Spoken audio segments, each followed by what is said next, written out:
Fine-tune your payload content. As I have mentioned previously, you can come up with your very own content based primarily on the social signals of the top-notch third-party materials you are curating.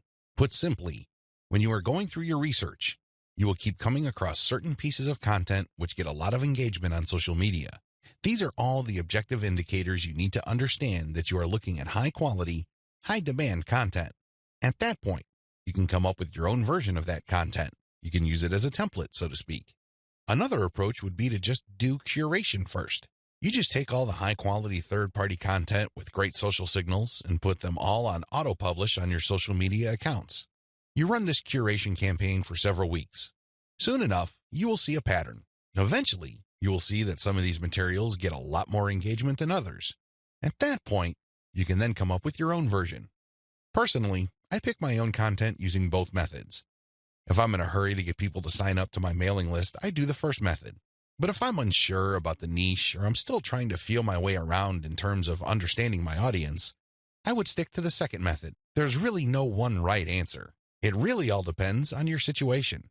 The great thing about the second method is that you are picking out your original content strategy based on what actually works in terms of your social media accounts. You have to understand that even though high-quality third-party content may have a lot of objective social signals, those signals may have been generated in different contexts. Maybe the original publisher was doing something that you may not be doing. Do you see how this works?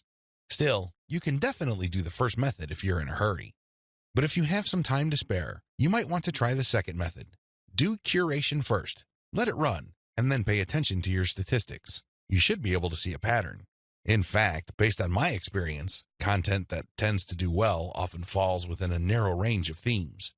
In fact, in some of my campaigns, almost all of the content that got a lot of love from the internet was focused on one question.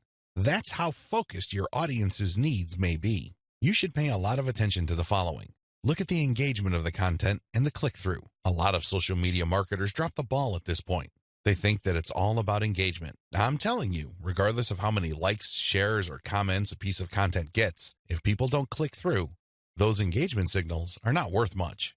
Remember, at the end of the day, you want traffic. That's the whole reason why you're doing this in the first place. Getting caught up in how many shares, likes, or comments you get is not going to do you any good. You have to always pay attention to the click-through. There has to be some sort of ratio between total engagement and click-through. The higher the ratio of the click-through, the more attention you should devote to a piece of content. Study high click-through and high engagement content closely. Now that you have identified curated content that performs well, the next step is to analyze them with a fine-tooth comb. Ask yourself, what problems are people interested in when they read this piece of content? How are these pieces of content positioned or presented? Do they use some sort of emotional headline? Do they use subheadings that ask questions? Do they drag the person along? Or do they just lay out the information dead center? Pay attention to cosmetic issues. People do judge a book by its cover, and blog posts and articles are no different. How are these materials formatted? Do they have big pictures? Do they have header pictures? Do they use diagrams? What are they doing exactly? Once you've answered all these questions and you're comfortable with the answers you got, the next step is to create your own content specification sheet. This is going to be your template. Now, make sure that you're not just basing it on one successful piece of content. That third-party content might be a fluke. The company behind it might just have gotten lucky, and for some reason, that piece of content went viral. That's not going to help you. You have to base your template on the success of many different pieces of curated content.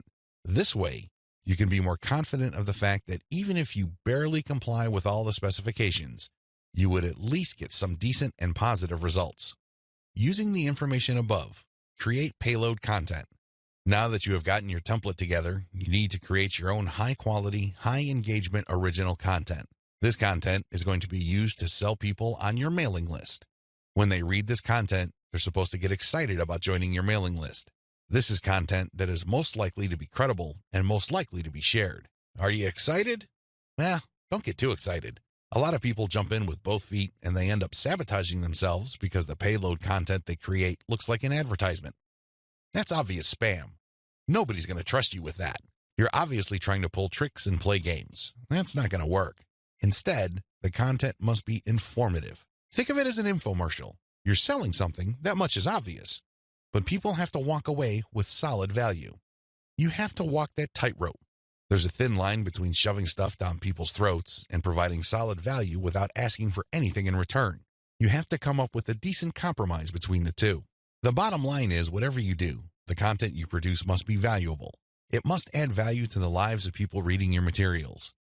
That's how you build credibility. That's how you get people to get excited about your mailing list. Remember, your list is supposed to add value to their lives. It's going to be very hard to give that impression when the content that you share is worthless. I hope you can see that. I'll see you in the next video.